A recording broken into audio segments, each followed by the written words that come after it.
यह कहानी एक पुराने समय की है जो हमें सद्भावना, सेवा और आत्मत्याग के महत्व को सिखाती है। इस कहानी में एक बहेलिया और एक कबूतर जोड़े का अद्भुत उदाहरण मिलता है, जिन्होंने अपनी जान जोखिम में डालकर एक अजनबी की मदद की।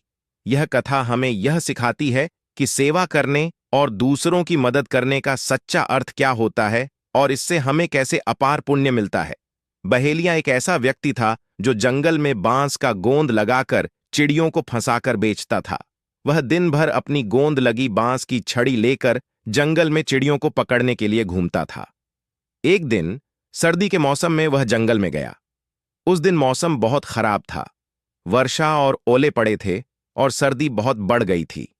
बहेलिया पूरे दिन जंगल में भटकता रहा, लेकिन उसे कोई चिड़िया नहीं मिली। वह थक कर और भूखा प्यासा पूरे दिन एक जंगल से दूसरे जंगल घूमता रहा। दिन भर की मेहनत के बाद वह बहुत दूर निकल आया था। अब घर लौटने का कोई रास्ता नहीं था। अंधेरा होने लगा और बहेलिया ने सोचा कि वह किसी पेड़ के नीचे रात बिताएगा। वह एक पेड़ के नीचे बैठ गया और सोने की तैयारी करने लगा, लेकिन मौसम की ठंडक से उसकी हालत और भी खराब हो गई। उस दिन बहुत तेज हवाएं चल रही थीं और ठंड में उसका शरीर कांपने लगा था।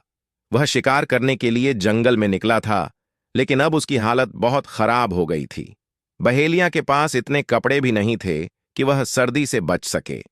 उसकी हालत इतनी बुरी हो गई थी कि उसे यह भी नहीं समझ आ रहा था कि वह क्या करे। लेकिन जिस पेड़ के नीचे वह बैठा था, उस पेड़ पर कबूतरों का एक जोड़ा अपना घोंसला बनाकर रहता था। कबूतरों ने बहेलिया की परेशानी देखी और उसके साथ सहानुभूति दिखाई।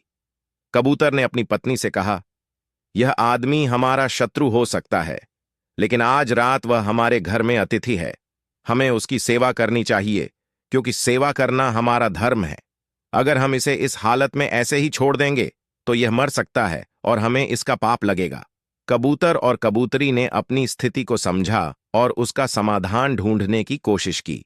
कबूतर ने अपनी पत्नी से कहा, हम इस आदमी की मदद कैसे कर सकते हैं? कबूतरी ने कहा, हमारा घोंसला बहुत गर्म था, लेकिन अगर उसे इस घोंसले में रखकर गर्मी देना है तो हमें अपने घोंसले को नीचे गिरा देना होगा। कबूतर और कबूतरी ने अपने घोंसले को नीचे गिरा दिया और वह तिनके फिर से जोड़ने लगे ताकि बहेलिया को गर्मी दी जा सके। लेकिन कबूतरी ने सोचा कि बहेलिया का ठंड से बचने का सिर्फ यही एक तरीका नहीं हो सकता। कबूतरी ने अपनी चोंच में जलती हुई लकड़ी पकड़ी और उसे घोंसले में डाल दिया। लकड़ी जलने लगी और तिनके जलने लगे, जिससे बहेलिया को गर्मी मिली। बहेलिया ने यह देखा और आग में लकड़ियां डालने की कोशिश की ताकि वह भी अपने शरीर को गर्म कर सके। इस बीच बहेलिया भूखा था और आग के पास बैठकर अपने भोजन की तलाश में था। उसने देखा कि जलती हुई आग के पास कुछ खाने का सामान नहीं था। कबूतरी ने यह देखा और उसने अपने पति से कहा, यह आदमी भूखा है और हमें इसे भोजन देना चाहिए। हमें यह याद रखना चाहिए कि अतिथि साक्षात भगवान का रूप होता है और हमें उसकी सेवा करने से कोई नहीं डरना चाहिए। मैं इस आग में कूदकर अपने शरीर का मांस इसे दे सकती हूं ताकि इसका पेट भर सके। कबूतर ने जब यह सुना तो उसने भी सोचा कि वह अपने जीवन का बलिदान करके बहेलिया की भूख को शांत कर सकता है। वह अपनी पत्नी से कहता है, तुम्हारा त्याग महान है, लेकिन मैं भी इस भूखे अतिथि की मदद करने के लिए अपना बलिदान देना चाहता हूं। हम दोनों मिलकर इस अतिथि का पेट भरने का प्रयास करेंगे। फिर कबूतर और कबूतरी दोनों एक साथ जलती हुई आग में कूद पड़े। दोनों का बलिदान बहेलिया के लिए एक उपहार के रूप में था। जब दोनों जलते हुए शरीरों की राख उड़ने लगी तो आकाश में बाजे बजने लगे और फूलों की वर्षा होने लगी। स्वर्ग के देवता उनके बलिदान से प्रसन्न हुए और उनके लिए एक दिव्य विमान भेजा। वह विमान देवताओं द्वारा भेजा गया था और दोनों कबूतर और कबूतरी उस विमान में सवार हो गए। उनके शरीर दिव्य आभा से जगमगाने लगे और वे उस विमान के साथ दिव्य लोक की ओर उड़ गए, जहां बड़े बड़े राजा और ऋषिमुनि भी कठिन यज्ञों के बाद पहुंचते थे।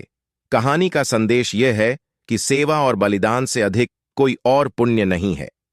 कबूतर और कबूतरी का आत्मत्याग यह दर्शाता है कि हमें अपनी प्राथमिकताओं को त्याग कर दूसरों की मदद करनी चाहिए, और यह हमें अंत में भगवान के दरबार तक पहुंचाता है।